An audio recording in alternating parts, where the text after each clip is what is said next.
Mo kí yín káàbọ̀ sí orí ìkànnì Japa Connect. Mo dẹ̀ dúpẹ́ pé ẹ ti ń bá subscribe ẹ dẹ̀ ń bá ń wò.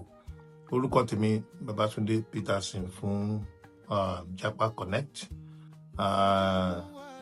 Lénìí a tún mú àwọn ohun tí a máa ṣàlàyé fún ara wa ní orí ìkànnì lẹ́ẹ̀kan sí nítorí pé àwọn ìbéèrè tí ń wọlé bí mo ṣe sọ.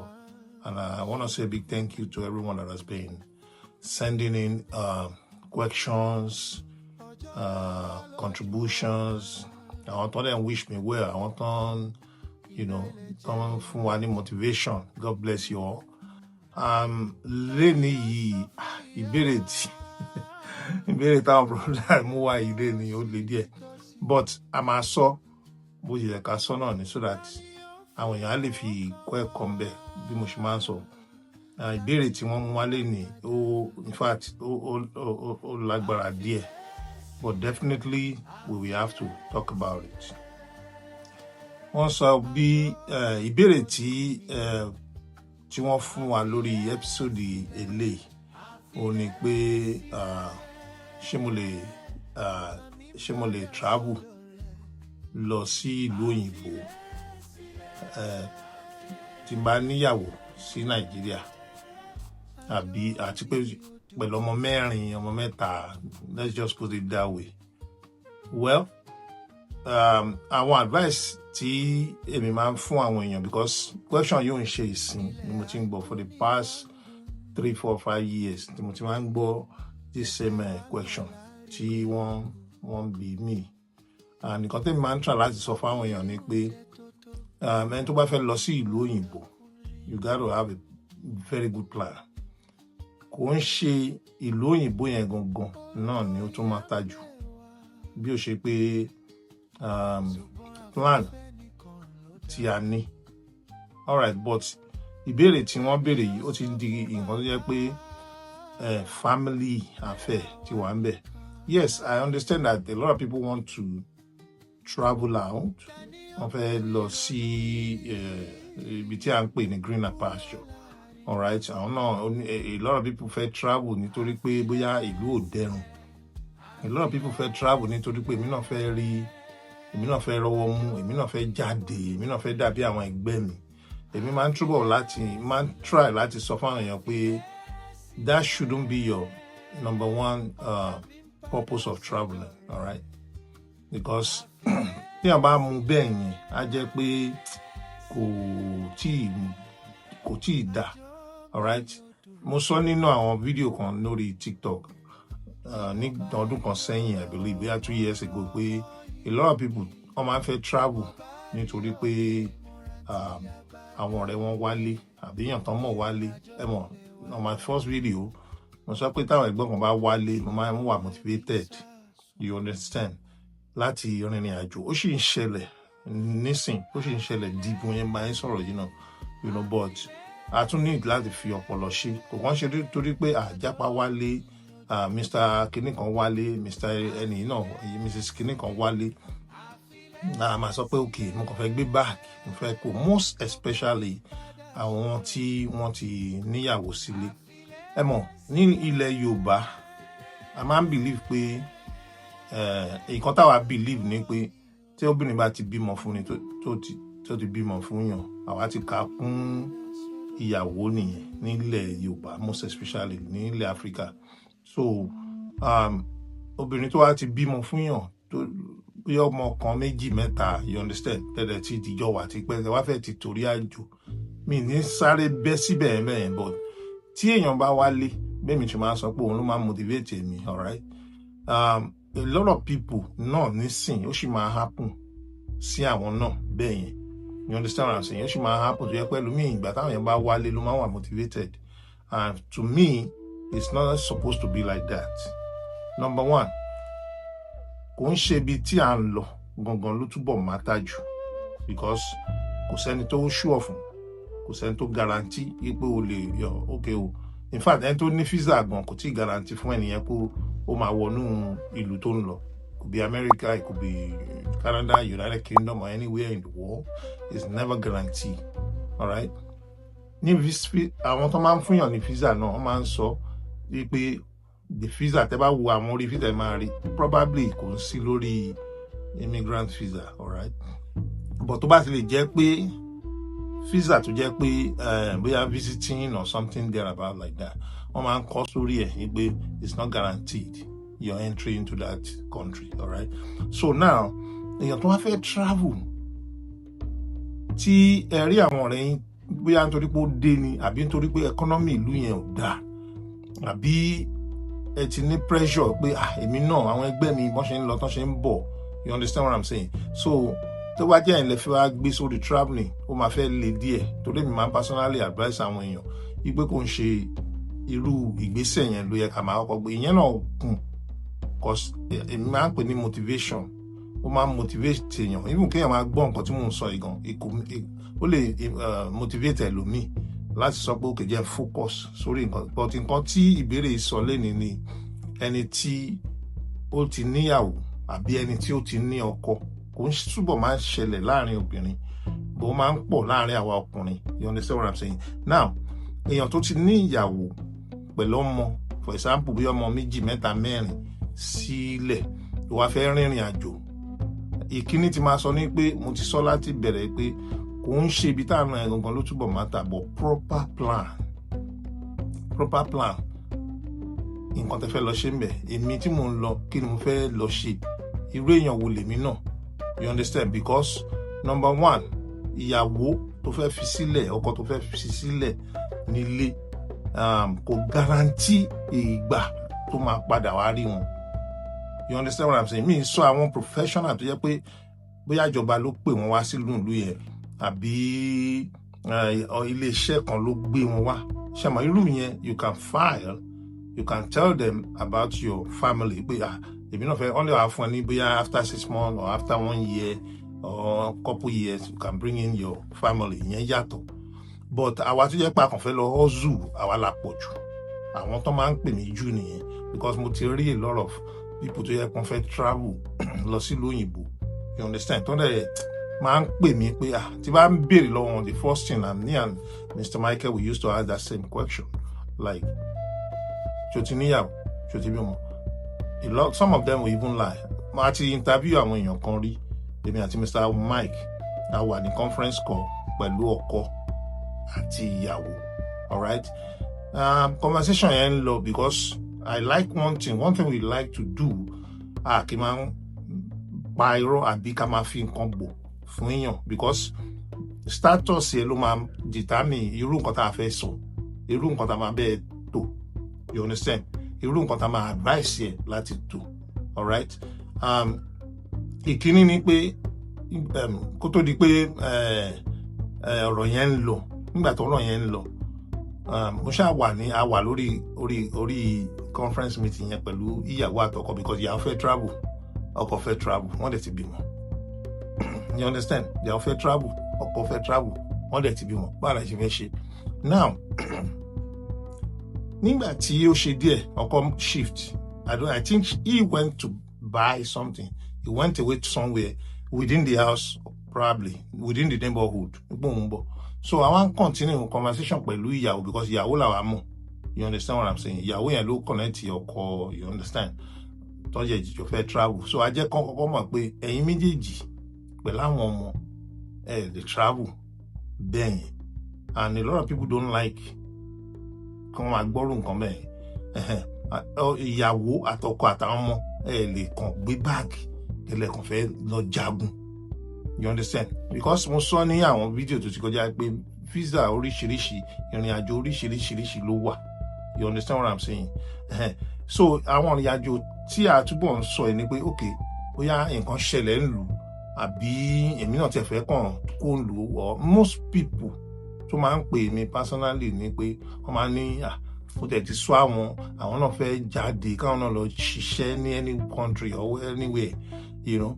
But the case of these people, the case of these particular people, nígbà tí ọkọ jáde síta, ìyàwó dẹ̀ sọ fún mi àti àbúrò mi pé èmi ò lè gbà kọ́kọ́ mi lọ, èmi ò lè gbà kó lọ, kò lè ṣáájú mi lọ láéláé. So èmi àti Mr. Michael àwùjọ ara wa pé kí ló ń ṣẹlẹ̀ mí báyìí? ó sọ with the full confidence pé kàkà kó lọ òun ò ní gbà, ọkọ ò sí ń bẹ̀ mọ́ ń gbà yẹn. So I can understand because tí ọkọ àtìyàwó bá ń plan pé àwọn fẹ́ travel, there must be mutual agreement and understanding in between them. Kò kàn ṣe pé ọkọ wọn máa dédé dìde àbí àwọn ọkọ máa dédé dìde pé mo fẹ́ travel. You understand what I'm saying? Wọ́n gbọ́dọ̀ ní agreement and mutual understanding láàrin ara wọn kó tó di pé wọ́n náà fẹ́ travel. Okay, ta ló wá fẹ́ travel? Ẹ wo case scenario tí mo sọ yẹn sìn. Ìyàwó yẹn mọ̀ lọ́kọ òun, ó já wá sí, ó sọ, she said it that no, ọkọ òun ò lè ṣáájú òun travel láyé. So at the end of the day, I try láti bí láwọn ọ̀rọ̀, not that same day. Àwa padà ń bí pé màdá kí nǹkan tẹ́ sọ yàn yẹn, kí ló lè fà bẹ́ẹ̀ yẹn? Lára àwọn nǹkan tí ó sọ jáde, ó dàbí pé ọkọ yẹn ìyàwó yẹn ò trust ọkọ ẹ̀ tó nípa ọ̀rọ̀ bóyá olóbìnrin dé àbí kò kò ṣáà sí trust láàrin wọn. That I can tell you. So what I'm trying to say in essence now ni pé ìyàwó àti ọkọ wọn gbọ́dọ̀ ní mutual understanding and agreement before kan tó move, because ìlú tó ń lọ o tí mọ̀ nǹkan tó máa bá níbẹ̀. Now let's break it down. Ipò tí wàá lọ sí ìlú tó bá dé ìlú yẹn náà, number one, the first, second and third year you may not be able, o lè má ti get ara ẹ̀ gbogbo ọ̀nà, either financially gbogbo ẹ̀. Àwọn èèyàn máa ń believe pé ìlú òyìnbó náà tí bá ti débẹ̀ lẹ́nìí máa bẹ̀rẹ̀ sí ṣiṣẹ́, máa send owó. Then àwọn ọkùnrin máa ń ṣe a lot of mistake tí mo ní tí bá ti lórí opportunity máa lè sọ pa, and this is one of the opportunity right now for me to push it out to people. A lot of men wọ́n máa hide fún ìyàwó wọn nígbà tó máa fẹ́ rìnrìn àjò. Ìmí lè máa sọ, ìmí lè máa nà tán. You understand what I'm saying? Ìmí kẹ̀ wọ́n máa promise nǹkan tí wọ́n lè ṣe. Má worry, after 2 months, after 3 months, after 6 months, after 1 year, máa padà wá mú ẹ. It's not gonna work that way. You understand what I'm saying? You don't promise ibi tó ń lọ, o lè compromise because o tí mọ̀ nǹkan tó fẹ́ lọ bá ń bẹ̀. You are not even immigrant. There's something we call non-immigrant visa and immigrant visa. Tó bá jẹ́ immigrant visa, you are ìyẹn tẹ̀ ṣì dá, o sì lè tún sọ pé okay in another couple years, not even months, because it's not gonna work in months. All right. So a lot of ọkùnrin tó bá ti wà níyàwó tó ní understanding, àwọn á tún máa wá sọ ní sọ pé má worry, after 6 months máa wá mú ẹ. That is the genesis of the problem tí a lot of ọkùnrin máa ń ní, àti ó ń ṣẹlẹ̀ nóbìnrin náà, kọ́sọ́bìnrin náà lè sọ pé okay àmọ́ ti ń lọ sí òyìnbó, mo ti ní visa, mo ti tó bá ti di 6 months máa wá mú ẹ, àtàwọn ọmọ náà máa kó yín. Ó ń ṣẹlẹ̀ sọ́kùnrin, ó dẹ̀ ń ṣẹlẹ̀ sóbìnrin. All right. So ọkùnrin ló túbọ̀ máa ń ṣẹlẹ̀ sí jù. Tó máa ti sọ̀rọ̀ nǹkan bẹ́ẹ̀ yẹn fún ìyàwó wọn, tó máa débi tó ń lọ, á wá dàbí pé wọn lóòótọ́. Why? The man is struggling. You understand what I'm saying? The man is struggling. Kò tí gẹ́ẹ̀tì bearing yẹn, báwọn yẹn ṣe máa sọ. Kò tí gẹ́ẹ̀tì bearing yẹn. Òun náà ṣe yẹn wọ́n òun struggle, òun ṣe gbá, bóyá kò tí ì rí ilé, bóyá ilé tó gbé, bóyá kò níwèé, kò ṣe gbá kan. But now, another thing is that àwọn ọmọ yẹn ń kọ́. Yes, there's something we call video calls and so on, but children need physical presence of their parents. I mean, father. So jẹ́ pé wọ́n lè máa, sọ̀rọ̀, wọ́n lè wà papọ̀. Ó ní roles àwọn bàbá máa ń take láàrin, ọmọ. So ọmọ ní láti grow pẹ̀lú bàbá ẹ̀. So kéèyàn tó lè ní nǹkan fẹ́ lọ sí lóyìnbó, òun fẹ́ fi ẹbí sílẹ̀. You understand what I'm saying? O gbọ́dọ̀ ti ní proper plan. Tó fẹ́ nǹkan tó fẹ́ lọ ṣe ní ìlú òyìnbó ni. O kò lè dédé gbé báàgì kó ní okay mo ń lọ sí ìlú òyìnbó. Now, ibi tó burú sí jù lélẹ̀. Ó ní àwọn tó bá mi sọ̀rọ̀ ní time kan, I think it's about 2 years ago. So ẹni yẹn probably I'm our program because he told me straight up. Ó dẹ̀ travel lọ sí ó rìnrìn àjò, ẹ má jẹ́ n sọ ibi tí ó travel, ó rìnrìn àjò nígbà tó rìn. This is true life story. nǹkan tí bá ń sọ bí this true life story. It's not that I just saw Abi, because I receive call almost every day. You understand what I'm saying? That's why I said that if you have anything you want to talk about, just put it on the comment section. You don't have to be shy. You understand? Or you call me personally, you drop your voice note. If you want me to play it, you can do that. So, any ended with me, ó dẹ̀ ṣàlàyé fún nǹkan ó ti di ọ̀rẹ́ nǹkan tó ń ṣe kò ń ṣe ojú lásán mọ́, ó ti di ìbànújẹ́ mọ́.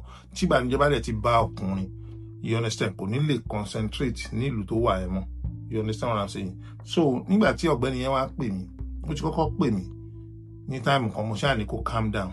You understand? Mo ń try láti mo ṣáà ń try láti encourage ẹ̀, alright? Nígbà tó wá di time kan, ó wá voice out pé òun níyàwó, òun dẹ̀ lọ́mọ, I don't know, maybe 2 children, òun níyàwó, òun lọ́mọ, ìwé òun dẹ̀ lọ sí òun rìnrìn àjò, òun tún wálé ní time kan, although wálé yẹn is years anyways. Nígbà tó wálé, ó rí ìyàwó ẹ̀, wọ́n ṣe dáadáa, ó dẹ̀ ṣe promise pé má worry, gbogbo ẹ̀ ṣì máa dà.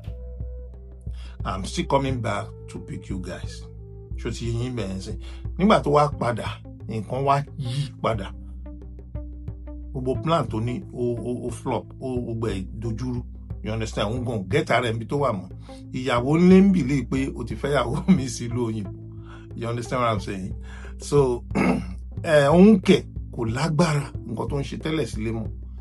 But the funniest part, this is for real, the funniest part ni pé ó ní tí wọ́n tó time tó máa ń pè kò wá ń fẹ́ máa ń gbé kọ́ọ̀lù òun mọ́, kò ń ṣe bíi ti tẹ́lẹ̀ mọ́, kò sí ọ̀rọ̀ gidi ọ̀rọ̀ fẹ́ ń bẹ̀ mọ́, bíi pé kó yàn pé yàn kó kàn ní ẹ̀yàn ọmọ ẹgbàá fóònù àbáyín bá ń sọ̀rọ̀.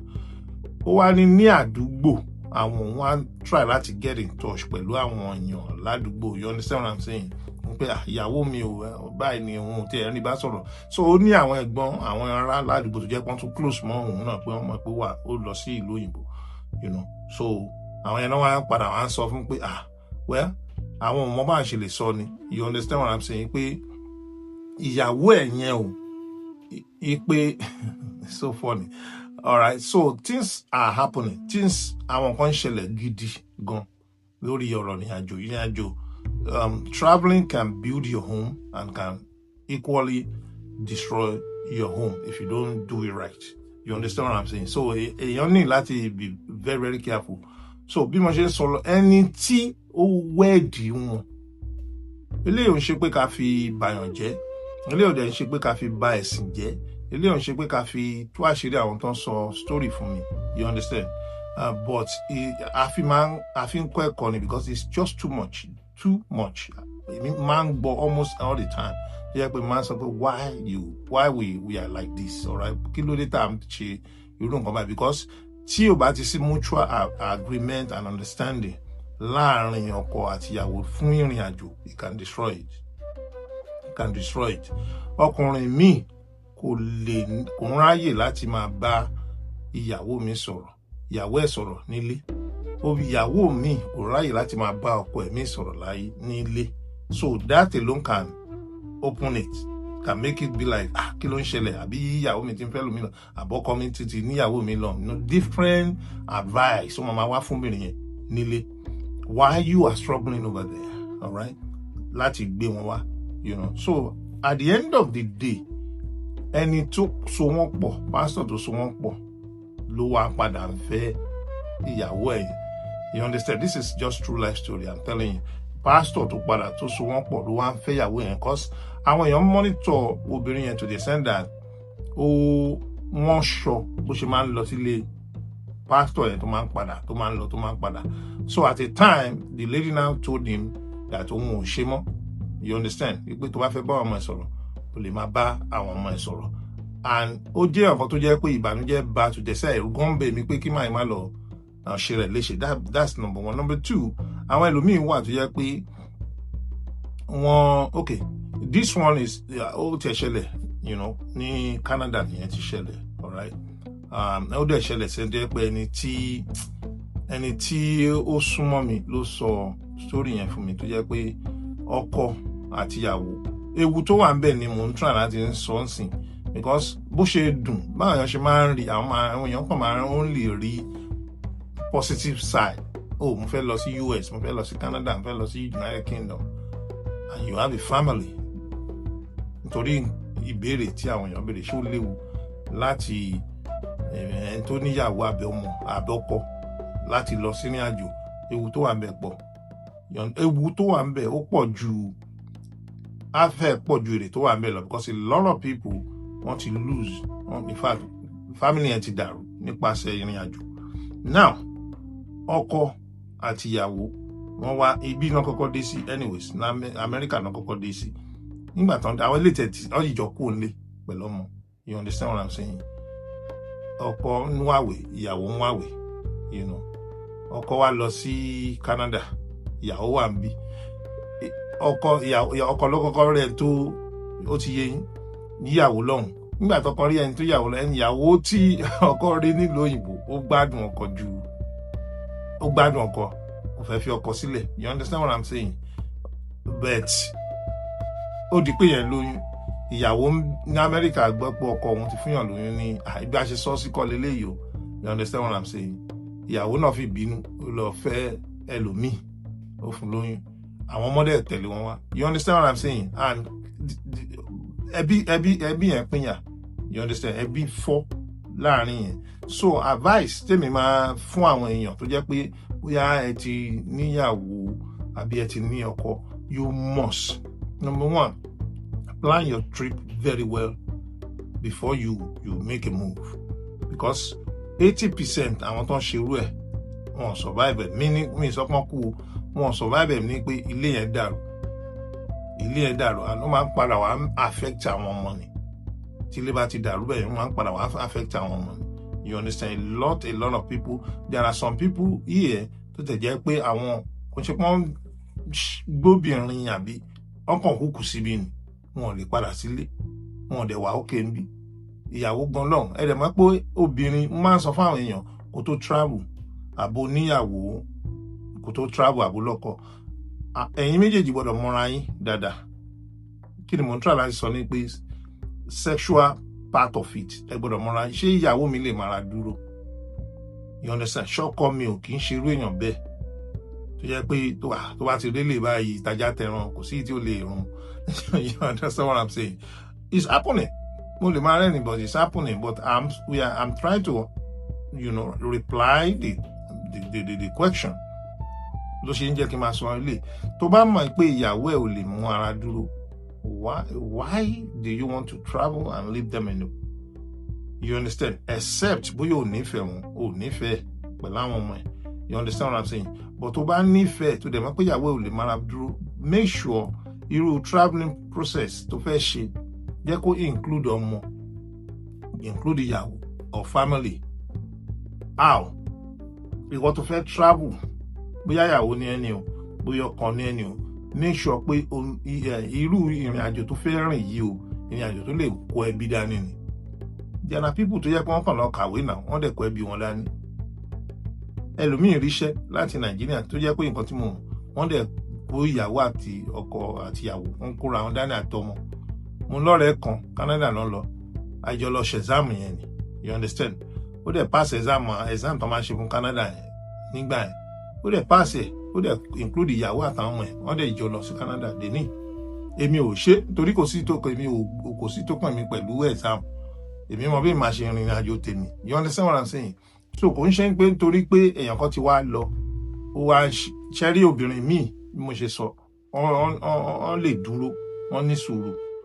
What about people tó surround obìnrin yẹn? What about people tó surround ọkùnrin yẹn? Nígbà tí wọ́n ti lọ tán tó wọ́n zù lọ, ìwọ mọ̀rú ìyàn àwọn èèyàn tó surround jẹ́ pọ́n máa kàn mí sẹ́gbà bàbá abiliki kan tó ti wà ní ìlú òyìnbó yẹn, òun kàn gbádùn ni, ìwọ kàn jẹrẹ ń jà ní Nàìjíríà bíbá.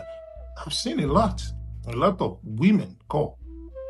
Èmi ni máa sọ fún mi pé no, kò rí bẹ́ẹ̀ ṣe ń wo yẹn o. Bó ṣe wà yẹn, walk home náà ní ìlú òyìnbó, and he's trying to make sure everybody is alright. Just relax and obìnrin míì ó máa ní sùúrù, obìnrin míì ò lè ní sùúrù, obìnrin míì temptation nígbà táwọn ọ̀rẹ́ ọkọ gbọngàn náà tún máa padà máa bá pé wá ọkọ ẹ ó ti lọ kò nífẹ̀ẹ́ kò ṣe gbá kan àwa ta wọ́n á dẹ̀ convince because ó tún máa nǹkan kan tún máa ń fà á ni pé ọkùnrin mi ò ní communication skill, wọn mọ bó ṣe ń pè ilé, wọn mọ bó ṣe ń tó bá ti lọ lè pè lọ́sẹ̀ kan rẹ̀ tó bá ti ń di bẹ́ẹ̀ ewu ń bọ̀ nìyẹn, you understand. So nípasẹ̀ pé ṣé kò sẹ́ni tí ò lè travel, èmi máa ń sọ fún yín kò sẹ́ni tí ò lè travel, but what I used to say is make sure you do it the right way. Tó bá ṣe dáadáa ìwọ̀gùn wà padà á gbádùn ẹ̀, àwọn ọmọ yẹn á gbádùn ẹ̀, ìyàwó ẹ̀ á gbádùn ẹ̀. Ìyàwó tó bá níyàwó sí Nàìjíríà, mo ti rẹ tó pè mí rí tó sọ pé mi ò níyàwó Nàìjíríà. You understand what I'm saying? Ó dẹ̀ níyàwó Nàìjíríà. Mo ti ń ṣe live rí ní live show tí èèyàn dẹ̀ ń sọ pé òun ò níyàwó, òun obìnrin, òun ṣe gbá kan. Èèyàn tó mọ̀ lórí live èèyàn tó mọ̀ lórí live ló sọ pé ẹ níyàwó mo mọ̀ yìí o, ìgbà òkan ẹ mọ̀, ẹni yẹn kàn pariwo ní live show ni. I think live show yẹn ọ̀rẹ́ mi ló ń ṣe live show lọ́wọ́ ọjọ́ yẹn, you understand. Ọmọ yẹn ló wá ń já wa sí pé ká má dá lóhùn àwọn tó ń mọ sórí tí mò ń sọ yìí náà, wọ́n máa wo fídíò tí mo fídíò yìí, you understand. Èèyàn ló wá sí live show yẹn pé ẹ má dá lóhùn, ó níyàwó mo mọ̀ yín o, bọ̀dá kinní kan ṣebí kinní iṣẹ́ kan lẹ́ ń ṣe, ṣebí ẹ wá sí ilé wa tẹ wá ṣe ẹ níyàwó ẹ ṣe gbá kan, you understand what I'm saying. A lot of people they really don't know what they want. Nǹkan tẹ́mi kan máa ń sọ fáwọn èèyàn ni pé before you want to travel, most especially married people, couples, ẹ ti lọ́mọ, ò lè sọ pé ìjọba ló tó máa get ara ẹ̀. I can tell you that nílùú òyìnbó, okay, ó gbé báàgì ẹ̀sìn, ó fi ìyàwó lẹ̀, ó fọmọ lẹ̀, ó lọ sílùú òyìnbó, ó wá ń sọ fún wọn pé ìjọba tó bá máa fi di next year máa mú yín, kò lè work that way. Because number one, ìlú tó ń lọ ó tiẹ̀ tí ìkọ́kọ́ mọ̀ bóyá wọ́n máa jẹ́ òwònú ilé náà, that's number one. Number two, ó wá wọnú ilé, ṣé ìwé ó máa rí lẹ́sẹ̀kẹsẹ̀ ni? Tó bá dẹ̀ níwèé àti ṣiṣẹ́ máa le, tó bá tún wá ń ríṣẹ́ bóyá iṣẹ́ abẹ tébù ló wá ń ṣe ni, kó tó sanwó ibi tó ń gbé, kó tó sanwó iná omi, ìgbà àwọ̀ tó ṣẹ̀ máa ránṣẹ́ sílé, you understand. Kò easy ká má tó wá sọ pé wá fẹ́ tó ìwé fún àwọn tí ó wà nílé. So a lot of men wọ́n máa ń ṣe mistake bẹ́ẹ̀, a lot of women náà máa ń ṣe mistake bẹ́ẹ̀ tó jẹ́ pé at the end of the day ó máa dàbí pé wọ́n ń parọ́. So according to nǹkan tẹ́yìn náà béèrè lọ́wọ́ mi sìn ni pé kí ni advice tí mo lè fún wọn. Advice tí mi lè fún àwọn èèyàn náà ni mo ti ń sọ láti bẹ̀rẹ̀, you understand. Tí ẹ bá ti ní ẹbí nílé, ó le. Mi ní láti máa fi sugarcoat anything. Tí wọ́n bá níyàwó àtọmọ, ó le, but there's possibility pé ẹnìyẹn lè travel tó bá jẹ́ professional, tó bá ní skill. Why? Because and how. Tí wọ́n bá ní skill, for example, sin bóyá graphic designer ni mí, àbí mo jẹ́ carpenter, àbí mo jẹ́ mechanic, àbí mo jẹ́ professional lórí iṣẹ́ kan, àbí mo kàwé gidi, mo dẹ̀ fẹ́ lọ. Now, tó bá jẹ́ ti school ni, you can include your family when you get there. Depending, tó bá jẹ́ pé ìyàwó ẹ̀ jẹ́ to understand, o lè include wọn, kó gbé wọn wá, you understand. Tó bá jẹ́ professional ni, ìgbà tó bá gbaṣẹ́ láti Nàìjíríà lọ sí ilẹ̀ òkèèrè, ó di dandan kó include family ẹ̀ síbẹ̀.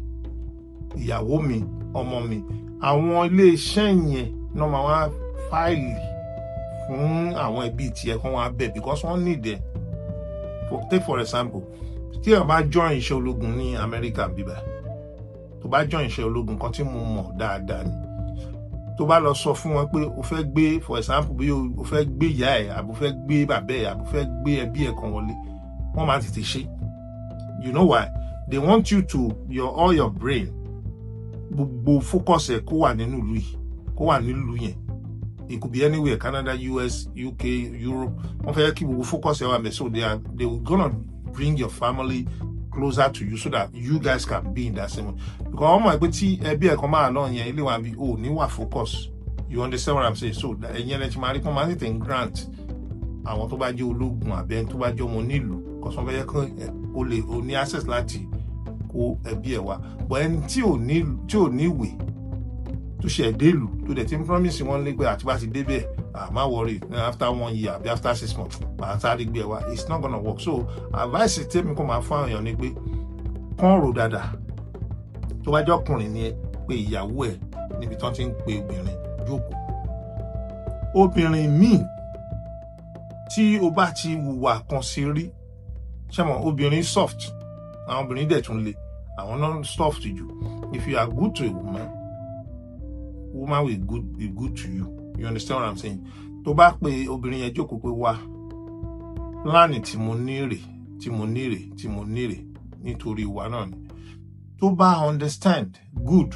Kò dẹ̀ ṣe pé nítorí pé understand bẹ́ẹ̀ náà, circumstances can change anytime.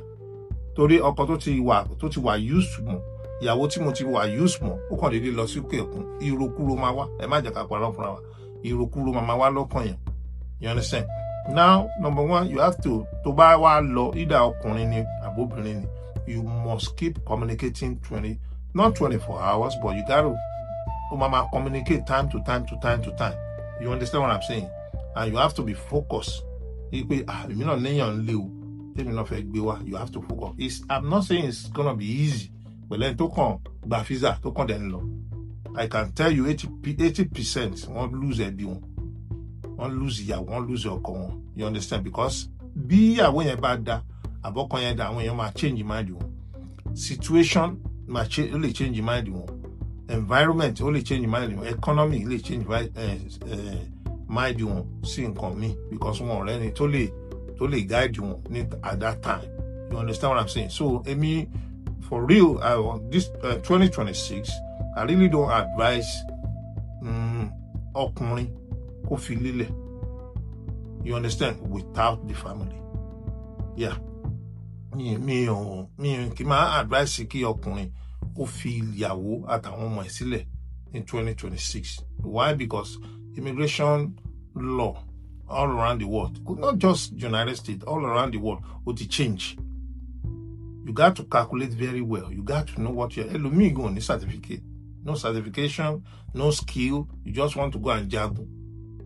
Tó bá dé ìlú òyìnbó, wà tún máa ní òun wá obìnrin míì tó máa ṣèwé fún ẹ. Obìnrin míì kẹ̀ tó dẹ̀ fẹ́ ṣe ìwé fún ẹ, àwọn náà. Ọkùnrin míì tó fẹ́ ṣe ìwé fún ẹ, àwọn náà ò gọ̀. You understand? And àwọn gan kan ló fẹ́ ṣe ìwé fún ẹ. Ìjọba ló máa decide. Ọ̀pọ̀lọpọ̀ ni wọ́n ti gbéwèé tó jẹ́ pé wọ́n gbéwèé wọlé jẹ́ pé wọn kò tiẹ̀ sọ̀rọ̀ ìyàwó àbọ̀kọ nílé ń sìn. Àwọn gan gbéwèé tí wọ́n wọlé, wọ́n sì wà lẹ́nu ẹ̀ for many years. Couple people will come to me and say, mo ti fìyàwó mi lẹ̀ 10 years. Mo ti fìyàwó mi lẹ̀ 20 years. What kind of relationship is that? You know, let me and you ask ourselves question. Let's ask ourselves question. Nìyàn fìyàwó lẹ̀ 10 years. I don't think it's making sense. Kò dẹ̀ ṣe pé kò nífẹ̀ẹ́, but kò lè lọ́lé. Torí tó bá lọ́lé, kò ní lè wọlé mọ́. Kò ṣe pé kò nífẹ̀ẹ́ ọkọ ẹ̀. Kò lè lọ́lé, torí tó bá lọ́lé, kò ní lè wọlé mọ́. Á tún padà sí square one. Now, ẹlòmíì máa ń ní àṣìbí mo send owó sí wọn, ṣèbí mo owó yàtọ̀. Ara yàtọ̀. If you understand what I'm saying. Owó yàtọ̀, ara yàtọ̀. Ìyàtọ̀ wà nínú ẹni tó níwèé. Tíyàwó ẹ̀ àtọmọ wà nílé. Ìyẹn ọ̀tọ̀. Ó lè gbé báàgì sìn kó lọ ṣe fàájì ẹ̀ ní Nàìjà. After 2-3 weeks, oṣù kan ó tún ti dé padà. Ó tún lè gbé báàgì níjọ́ oṣù kẹta tó tún tẹ̀lé kó tún wá. Ìyẹn kan àwọn tá à ń sọkọ́ nìyẹn. But ẹni tó especially àwọn tó ń ṣì wà nílẹ̀ Nàìjà. Tẹ̀dẹ̀ níyàwó, tẹ̀ ní ọmọ. My other advice is tó bá jẹ́ ọmọ yín ti ní dàgbà tó ti wọ bí 18, 20 or something, look for pathway. Sponsor the child. Let them go. Èmi máa ń sọ fún àwọn èèyàn. Mr. Michael máa ń sọ fún àwọn èèyàn. Kò di dandan kó jẹ́ pé ẹ̀yin lè fẹ́ lọ jagun yẹn. You understand? Ọmọ tó lọ tó jagun tó gbogbo ọmọ kan ni ó tún máa rántí òbí o. You understand? But ọmọ tó lọ tó bá jẹ́ ọmọ gidi á rántí àwọn òbí á dẹ̀ padà gbé. Ọ̀pọ̀lọpọ̀ àwọn ọmọ ti gbóbi ẹ̀wọ̀ ni mo lọ́rẹ̀ẹ́ kan ní àdúgbò wa níbí báyìí. Ọmọ ẹ̀ ló kó bàbá ẹ̀, Liberian ni wọ́n. Ọmọ ló gbé bàbá àti ìyá ẹ̀ wọlé. Báwo náà ṣe ṣe ni pé yunifásitì wa mì ni wọ́n wá fọ́mọ yẹn. Nígbà tọ́mọ yẹn dẹ̀ dé, ó dẹ̀ lọ join àwọn ológun. You understand? Mo sì rí couple days. ó dẹ̀ lọ join àwọn ológun nígbà tó dẹ̀ parí basic BT ẹ̀ bó ṣe parí BT báyìí ó dẹ̀ bẹ̀rẹ̀ sí ṣiṣẹ́ òṣìṣẹ́ ó dẹ̀ fáìlì fáwọn ìyá àti bàbá ẹ̀ wọ́n dẹ̀ wá bá ń bí òun nìkan single-handedly wọ́n dẹ̀ wá bá ń bí through our ìyá ẹ̀ bàbá ẹ̀ àwọn àbúrò gbogbo àwọn yòókù náà dẹ̀ join it. He's from Liberia. So there are many other ways you can do it if you even want to come to United States, Canada, or anywhere in the Western world. But it's not really advisable for you to just have that confidence from beginning. This is what we call unknown destination. Ẹlòmíì gbéra láti Naija gan airport náà ti dá padà. Ẹlòmíì wọlé ó kàn roam about. Ó kàn rìn káàkiri òun gan tí gẹ́ta rẹ̀ ká máa sọ pé àwọn tó wà nílé dẹ̀ ń bẹ́ ẹ̀ka. So nǹkan tẹ́mi kan sọ ni pé kéèyàn ká máa make sure pé I plan it dáadáa. You can ask professionals. There are a lot of professionals that can show you the pathway, the best way for you and your family. Àwọn family in travel dáadáa now. Tí mo mọ̀. Àwọn family máa travel tó yẹ pé ẹ̀kan náà wá dẹ̀ travel ẹlòmíì máa padà wá bá wọn. But nǹkan tí mo ń try sọ ni pé ó ti sure pé tí bá ti dé lu òyìnbó mo ti ń ṣiṣẹ́ fún àwọn company yìí màá dẹ̀ pè wọ́n pé ó yá mo fẹ́ file fún ìyàwó mi náà or tó bá jẹ́ company náà ló tún gbé ẹ láti Nàìjíríà wá tó ń ṣiṣẹ́ fún wọn definitely you have your green card or you have your whatever you have right to bring your family to come and join you. That is legally. Nǹkan ṣe pé a fẹ́ lọ jagun mo fẹ́ lọ jà dúró mo fẹ́ lọ ṣe gbá kan nobody knows how long it's gonna take you. That is just the truth. So advice mi ni pé èmi ò tiẹ̀ advice èèyàn tó níyàwó tó lọ́kọ tó tún ná àwọn ọmọ wípé kò kàn déédéé gbé báyìí mo fẹ́ lọ sílùú òyìnbó. I know situation kò dẹrùn nílùú yẹn everybody ló fẹ́ travel but tí a máa travel kò lu ọpọlọ ẹ̀ ọ̀kan ṣe ń pé nítorí pé jápa ń travel àwọn ènìyàn ti wá sí America àwọn èèyàn kan lọ Canada àwọn èèyàn kan wálé ń lọ àwọn náà jagun débẹ̀ ni o mo sọ ní the other video àwọn èèyàn náà jagun débẹ̀ ni most especially àwọn yẹn wọn níyàwó ń gbà ẹ̀ wọ́n fi jagun wa bóyá fẹ́ yàwó síbí ni o bóyá ọlọ́lé wọn lọ fẹ́ yàwó wọn lè gbé yàwó wọn wa you can't just say you leave them. Definitely you will be forced padà lọ fẹ́ ẹlòmíì. You understand? Ẹ rí pé most especially nísìn àwọn ìjọba wọn ń bí ọ̀rọ̀ mo yà mí yà ló pọ̀ jù mo yà wọ́n fẹ́ ayára wa wọ́n ní kò ṣe ọ̀rẹ́ obìnrin míì lọ́wọ́ kò ní fẹ́ tọwọ́ bọ̀wé obìnrin gan ready láti bá ti yàn jẹ spiritually physically otherwise you understand because wọ́n dà pé betray wọn ni but the situation tẹ́yìn náà bá ń bí planning ipò nǹkan tẹ́ fẹ́ bá ń bí yìí nìyẹn. You understand what I'm saying? So the best advice is tó bá mọ̀ pé ìyàwó ẹ máa mọ́ra yín kò sí bó ṣe lè jẹ́. You will know your wife will know you. Ẹ wo ru case mo sọ yẹn tí ìyàwó dẹ̀ pè mí àti àbúrò mi pé no òun ò lè gbà ọ́. In fact bóyá over my dead body ló sọ or something like that. Ẹ ti mọ̀ pé something is there. Tí tọkọ ẹ̀ ń bá lọ ó máa jápa ó máa lọ fẹ́ lómìn ni. You understand what I'm saying? So ẹ ní láti mọra yín wàá ti mọrú ìyàwó tó fẹ́ wàá ti mọrú ọkọ tó fẹ́. You understand kó tó di pé ẹ jókòó ẹ wá bára yín sọ. Obìnrin mi dẹ̀ máa understand á ní máa lọ pé nǹkan kan lè ṣẹlẹ̀ nǹkan kan dẹ̀ ní ṣẹlẹ̀ á dẹ̀ dúró títí tí ọmọ á fi mú òun náà. You understand? There are good women. There are some men like that too. Á dẹ̀ sponsor ìyàwó ẹ̀. Though mo ti gbọ́ cases tó yẹ pé ọkùnrin ó sponsor ìyàwó ẹ̀ lọ sí ìlú òyìnbó nígbà tó dé ìlú òyìnbó ìyàwó kọ́ dẹ̀ lọ ń ṣe nǹkan tó wùn ní ọkọ náà wà ó dẹ̀ ká mo sọ náà ní live show eléyìí happen pẹ̀lú ẹni tá a mọ̀ dáadáa ni ọkọ ló ń sanwó iléèwé ló ń sanwó gbogbo ilé ló láti Nàìjà nígbà tó ọkọ dẹ̀ dé ọkọ dẹ̀ ká pé ó ti ní boyfriend tíyẹn tún bá a sùn bíbá so ó jẹ́ kí ìbànújẹ́ bá ọkùnrin ẹ̀ tó dẹ̀ sẹ́ẹ̀pọ̀ ọkùnrin ẹ̀ ló máa padà sílé. You understand? So things are happening bí travelling ṣe dùn bẹ́ẹ̀ náà ló ṣe burú sí. A gbọ́dọ̀ máa wo dúndùn yẹn nìkan. You got to tibitibire la ni Ọlọ́run dá sílé ayé. So even if you are planning, you must know that there's gonna be ups and downs along the way. Nígbà tó bá travel, there must be along the ẹni tó wá gan pẹ̀lú ìwé gan wọ́n ṣe ní ups and downs. You understand? Ká máa sọ ẹni tí ò tó kàn fìyàwó àtàwọn ọmọ lẹ̀ sílé. I can tell you àwọn èèyàn máa convince obìnrin yẹn àwọn èèyàn máa convince ọkùnrin yẹn pé ìyàwó ẹ̀ aṣẹ́wó ló ń ṣe ń lo òyìnbó You understand what I'm saying? So advice mi fún àwọn tí wọ́n níyàwó, wọ́n lé, jẹ́ má sọ pé yàwó, àwọn tán lẹ́bí nílé. Báṣẹ́ wo pé èmi náà fẹ́ ṣe bí ọkùnrin, èmi náà fẹ́ ṣe bí obìnrin, èmi náà fẹ́ rówó yọ, èmi náà fẹ́. Ìlú òyìnbó máa sọ there's no rich nation. Richness is inside of you. Nǹkan tó gbé dání. Kí ni wọ́n náà fẹ́ offer? You understand? Ìlú yẹn. Kí ni mo gbé dání? Ṣé mo kàwé ni? Ṣé mo ní skill ni? Ṣé mo ní gbá ni? Because ìlú òyìnbó dàbí kéèyàn máa tò nǹkan bíi pyramid tó máa fi gùnkè. Tí èèyàn bá ti tò dáadáa láti bẹ̀rẹ̀, ó lè dà gbogbo nǹkan wó, ìyẹn lèmi sọ. So àwọn èèyàn tó wá fẹ́ ṣe traveling, tó fẹ́ travel, wọ́n ní láti ro dáadáa. Tó dẹ̀ jẹ́ pé wọ́n ní ẹbí nílé, wọ́n ìjọ wà nílé, because kò easy àwọn tó ìjọ wà papọ̀ for many years kí wọ́n wá ní àwọn fẹ́ kàn lọ like that. You understand? Kọ́kàn láwọn fẹ́ lọ. Ọmọ mi wà pẹ̀lú mi nígbà tó lọ fún basic training. Mo feel it lára. You understand? Ká máa tó sọ pé ìyàwó àtàwọn ọmọ. You understand? Loneliness dẹ̀ tún wà lóyìnbó. Àwọn tó wà lélẹ̀ máa mọ̀. Loneliness náà tún wà tó yẹ pé èèyàn kábàámọ̀ pé kí ni mo wá ṣe ń bí. When you are, and ìlú òyìnbó kò ń ṣe fún èèyàn kan. You got to be family so that you can all come up together. Kò ń ṣe fún èèyàn kan, because let me tell you as a man, wàá wà ń bí, wàá máa san bill ń bí, wàá tún wà lọ́hùn náà, wàá máa san bill ti ilé náà, wàá dẹ̀ tún máa san bill ń bí. So that alone cannot make you, it's gonna be very hard for you to balance. You understand what I'm saying? And obìnrin yẹn àbọ́kùnrin yẹn lè rí ẹ ní bí èèyàn burúkú, ó lè padà rí ẹ bí onípùrọ́, ó lè padà rí ẹ pé oníṣekúṣe, and that is not your mission, because situation can change anybody at any time.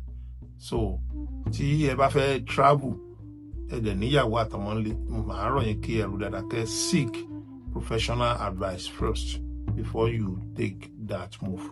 If not, what behind it is encouraging. And if you love your family, you don't want to lose your family, look for a professional that can, advise you. So that being said, atuma padawa, mama recommending, ever like, ever share, ever follow, ever subscribe. So next time, and I will see you. Thank you so much. See you on the next one.